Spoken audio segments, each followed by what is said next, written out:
Hi. Today's devotion is about a story taken from Mark chapter 2, verses 1 to 12. I'll just read a part of it. A few days later, when Jesus again entered Capernaum, the people heard that he had come home. They gathered in such large numbers that there was no room left, not even outside the door. And he preached the word to them. Some men came, bringing to him a paralyzed man, carried by four of them. Since they could not get him to Jesus because of the crowd, they made an opening in the roof above Jesus by digging through it and then lowered the mat the man was lying on. When Jesus saw their faith, he said to the paralyzed man, "Son, your sins are forgiven."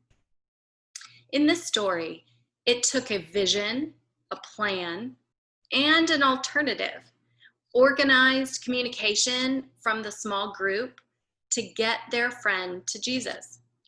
When they faced with impossible circumstances, they couldn't get through the crowd, they turned to the alternative.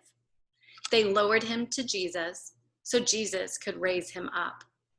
Even then, there was a cost, a roof repair, an effort on the part of his friends, putting a hole through the roof, which resulted in the final coordinated event. Imagine for a moment that the communication breaks down and just one of the four friends would get ahead of himself. What if they dropped him?